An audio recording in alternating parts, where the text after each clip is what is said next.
Bonjour à tous, je continue le sujet de l'amour du prochain. Dans cette petite vidéo, je vais parler des petits actes du quotidien que je pense nous, les catholiques, devons faire comme effort au quotidien, dans nos familles, dans nos lieux de travail, avec les gens que nous rencontrons, etc. Je pense qu'il ne faut pas sous-estimer les petits actes de charité au quotidien, qui ne sont pas des choses extraordinaires, mais qui sont, je pense, très importants pour être une vitrine du Christ, si j'ose dire. En fait, donner envie à nos frères, alors non pas par calcul, évidemment. Si vous vous dites, bah aujourd'hui je vais faire des bonnes choses pour que les gens... Non, c'est pas un calcul, c'est que je pense que le Seigneur met un amour en nous, si on est vraiment sincère de le suivre, et qu'on a envie de donner cet amour aux autres, on a envie de le montrer. Et parfois, c'est des petits actes. Ça demande toujours, par contre, de sortir de son petit égoïsme, parfois un peu de sa zone de confort. Par exemple, ça peut être tout simplement d'avoir une écoute au téléphone avec une personne qui a des problèmes. Vous avez aussi des problèmes ce jour-là, mais vous choisissez de mettre vraiment de côté vos problèmes et d'écouter les problèmes de cette personne qui peut-être sont moindres par rapport aux vôtres, mais vous ne parlez pas de vous et vous l'écoutez parler et si possible vous l'aidez et si besoin vous lui donnez des conseils, mais déjà d'avoir une écoute gratuite qui ne recherche pas un bien et qui ne recherche pas par calcul de ah ben si je lui fais ça, elle va me rendre ça. Non, pas du tout. Mais un amour gratuit, un acte de charité gratuit. Ça peut être tout simple. Ça peut être de décider voilà, d'aller chercher le pain. Et au passage, quand vous allez chercher le pain, on a plein de SDF, donc je sais par ici. Et ben d'aller serrer la main à un SDF, lui serrer la main, parler avec lui payer un café, un croissant, euh, une baguette de pain, lui donner une pièce et lui montrer de l'attention. Et pas juste uniquement balancer une pièce dans son pot et puis m'en aller comme ça en croyant que je suis une bonne personne parce que j'ai jeté 2 euros.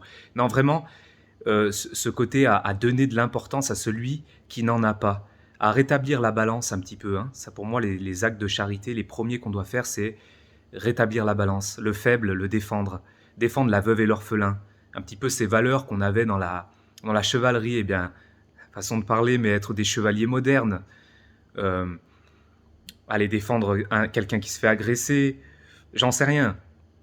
Si on n'est pas tous capables de tout cela, mais je veux dire, on est tous capables de donner une petite pièce, de donner un sourire, un bonjour, de parler 10 minutes avec une personne gratuitement, d'avoir une écoute d'1 heure au téléphone pour quelqu'un malgré nos problèmes, malgré tout cela. Je pense que ces petits actes du quotidien, il ne faut pas les sous-estimer.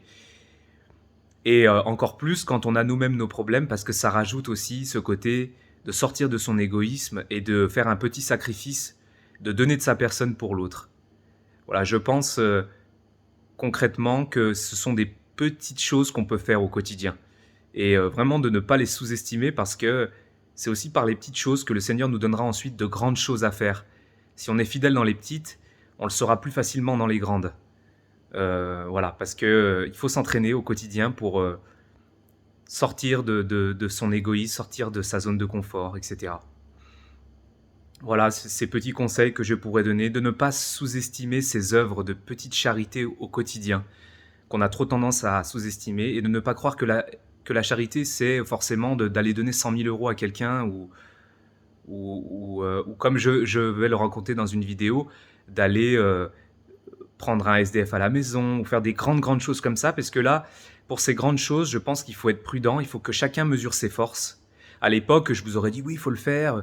Maintenant que j'ai un peu plus d'expérience, je vous dirais prudence, de mesurer aussi ses forces, de ne pas se surestimer, mais de faire quelque chose avec bon cœur. Et non pas de regretter derrière la belle chose qu'on a faite, parce que le Seigneur aime les gens qui donnent avec plaisir. Donc savoir jusqu'où on peut donner aussi, ça nous exerce à l'humilité, et puis le Seigneur aime les âmes qui ne se surestiment pas, je pense. Hein. Donc voilà, faire attention aux grandes œuvres, parce qu'elles peuvent être dangereuses. Il faut toujours avoir de la prudence. Mais ces petites œuvres du quotidien, sans regarder qui est la personne en face, sans regarder ni si elle est chrétienne, ni si elle est, je sais pas, dans les clous ou pas, euh, peu importe la personne qu'on a en face, donner de l'amour gratuitement, sans jugement, sans balancer la doctrine, sans tout cela. Voilà, de temps en temps. J'aime aussi la doctrine, j'aime beaucoup la vérité, mais je crois qu'il ne faut pas en oublier ces petits actes de charité, ces petits actes d'amour qui doivent aller de pair avec la doctrine, avec la vérité chrétienne. Et je pense qu'on peut encore plus attirer, encore plus convertir, être une vitrine pour le Christ si on s'oriente vers ces actes d'amour et de charité. Voilà, bien ordonnés et pas un amour gnangnan, hein. On parle de vrais actes posés, de vrais actes qui nous coûtent un petit peu, où on donne de sa personne. Et pas forcément. Et puis ça peut être aussi bien de le faire avec des personnes avec qui on n'est pas à l'aise, avec qui on l'aurait pas fait de base. Voilà, et bien sûr avec l'aide de Dieu, la grâce de Dieu, parce que nous, tout seuls, nous ne pouvons rien. Voilà quelques petits conseils et quelques petites réflexions que je pourrais partager sur l'amour du prochain et ces petits actes de charité au quotidien qu'il ne faut pas sous-estimer. Soyez bénis.